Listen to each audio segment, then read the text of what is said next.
Hey, it's Chris with Full Scope Creative. Wanted to walk you through how to make updates to the main navigation on the website. In this case, we're going to look at our site here. Our main navigation is these links right here. So it's going to be about, services, portfolio, blog, contact, and other services. We have the drop down with some links to the specific services themselves.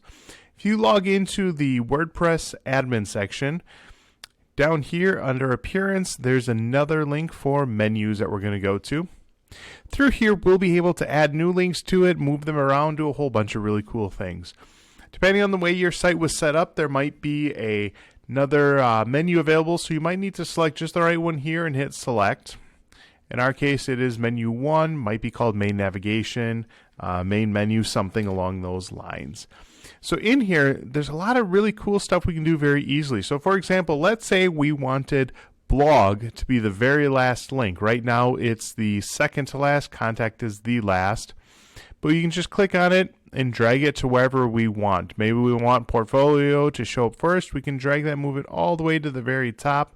And now it will be where portfolio is the first link and blog is the very last link. And if we save that and come back to our live site, hit refresh, we can see portfolio first and blog is last. In here, you'll see some of these links are indented: web design, search engine optimization, graphic design, website hosting, and copywriting. They're indented, and that's because those are those drop-down links right here. So what we can do to get those set up is perhaps we want to have about be underneath contact. When you drag it, you can move it just to the right, and it will set it up as now a drop-down link underneath that. So it's underneath contact. So if we hit refresh, come to contact, there's a link for our about page.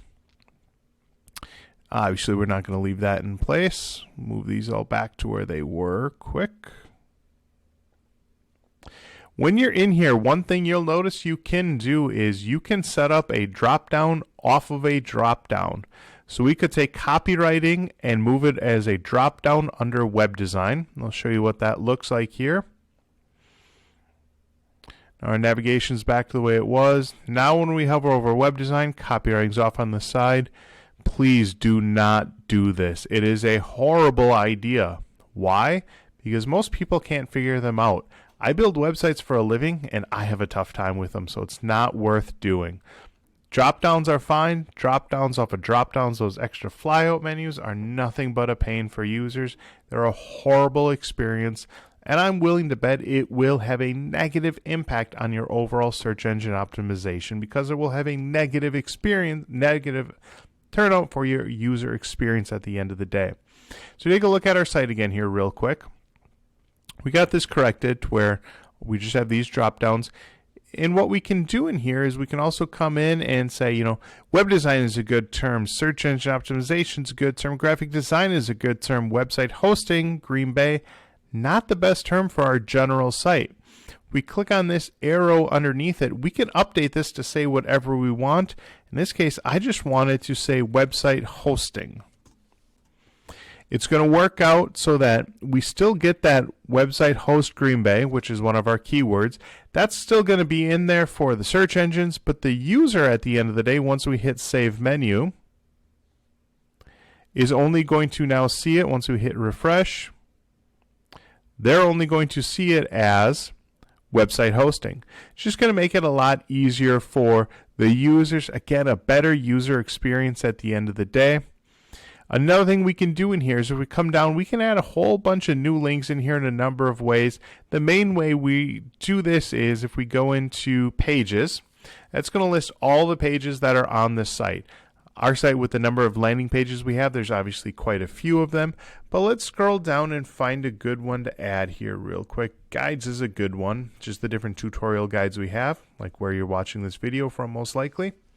If we hit Add to Menu, so we click the checkbox next to it and click Add to Menu, here it is. It's always going to add it to the very bottom, the very last link. What we can do then is click and drag that wherever we want that to go. Perhaps we want it under the About. So if we hit Save Menu, we come back to the site and we hit Refresh, now we have that guides link showing up here.